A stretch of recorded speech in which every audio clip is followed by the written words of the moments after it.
Kilpahiihto on hullua.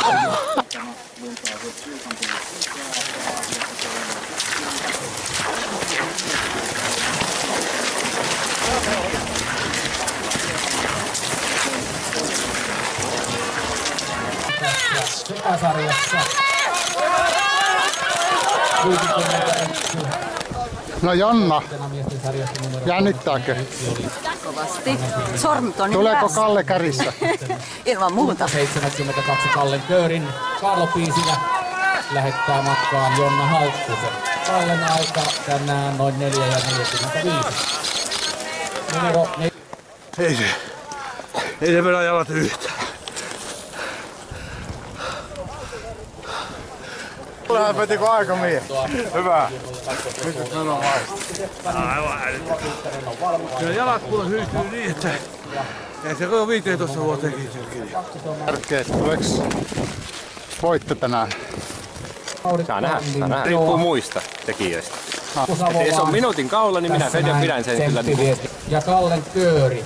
Jonna Halttunen on hiihtänyt hyvin ja Marko Halttunen lähtee ankkuriosuudelle sekasarjan kärjessä. Kangasniemen ja Pieksämäen metsänhoitoyhdistys on seuraava tulija Tenttitestissä miesten sarjan. Taitaa olla neljäs tila. Kallen Köörin Marko Halttunen on tehnyt hyvää työtä, tulee Tsemppivetin kakkosena ja sekasarjan voittajana maaliin. Tässä näin numerolla 74 Kallen Kööri, 133 naisten sarjan kakkosena Etelä-Savon. Ja aloitit, niin miltä se hiihto tuntui? Ja sähän tulit kädessä, että pääsitkö heti kärkeen? Ja... En päässyt heti, että se oli tuolla se Loiva alamäki, mikä tuolla oli siinä sitten. Ja oliko riittävän pitkä matka? Ei ollut. Olisi voinut olla pitemminkin. No Kallelta minä sain jo haastattelun, jätetään se väliin. Ja Onna, mitäs nyt hiihon jälkeen sitten, että miten se meni se Edelleen oma? palvelee sormia.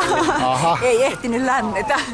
Sulla oli sama juttu kuin noilla kalskeen keijulla, että lämmittely jäänyt vissiin vähän huono.